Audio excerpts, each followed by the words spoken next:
For that, there's something everyone is looking for now. This is the picture of it. It's a COVID-free certificate. But the COVID-19 free certificate has become one of the most important documents, especially if you have to travel or work in certain institutions. It's even worse for those in transport industry, where for any truck driver to begin a journey, one has to obtain a certificate from the Ministry of Health confirming their COVID-19 free status. But as Dorcas Wangira now reports, a negative result does not exclude the possibility of exposure to infection or even a lease to drop your guard. The COVID-19 free certificate is soon becoming the most essential document one can have. Under the current East Africa Community Protocol, each and every truck driver is required to obtain a certificate from the point of origin, confirming that they are COVID-19 free before being allowed to travel outside the country. Similar COVID-19 free certificates will be required from all passengers aboard international flights once they resume on August 1st. Even for Kenyans, anybody coming back home must have a COVID-19 free certificate from the country where they are originating from. Following full-blown community spread, employees in the hospitality industry are required to take a test every 2 weeks. Upande Uganda upime, uregee tena upande ya Kenya, ndio urudi uende zako. Na uweze vuka huko kama una certificate ama hujagonga stamp. Kwa wengine wamefanya test kama leo kwa mfano, baada ya siku 2 ndio result zitatoka. Na hiyo result baada ya siku 2 hizi magari zitalala hapa. Once one tests negative for COVID-19, either at a government or private facility, a negative result is relayed and one is presented with a certificate. Just like a yellow fever and even polio, certificates are issued to show that someone has been vaccinated.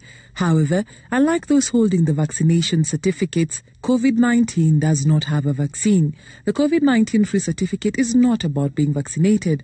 It only means that you were negative at the time of testing. Likewise, a negative result does not exclude the possibility of exposure or to infection with the SARS-CoV-2 virus. One can get infected immediately after testing before they even get their certificate. The COVID-19 certificate is only valid for 14 days. Even at the period of its validity, one can still get exposed and infected. Generally, if it's a negative test, it means you're free to go.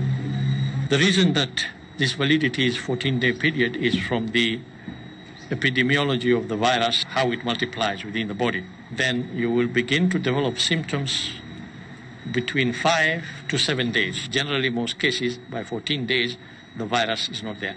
The other big question is, how often should someone test even after receiving the initial results? You get to the border, this is 48, 72 hours later, they still have to retest. To retest you again, you have to wait for your results.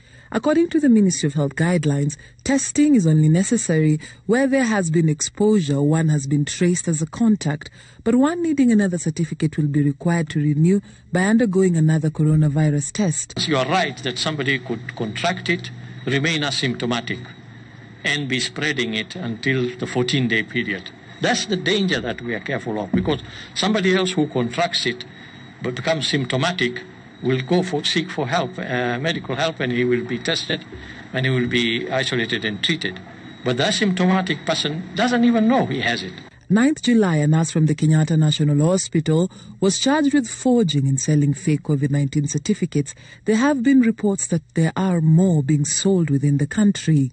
With the nature of the virus and how it spreads, it is not possible to tell where it lacks or how many are infected. But be that as it may, having a COVID-19 certificate after testing negative remains no guarantee of immunity. Dorcas Wangira, Citizen TV, Nairobi.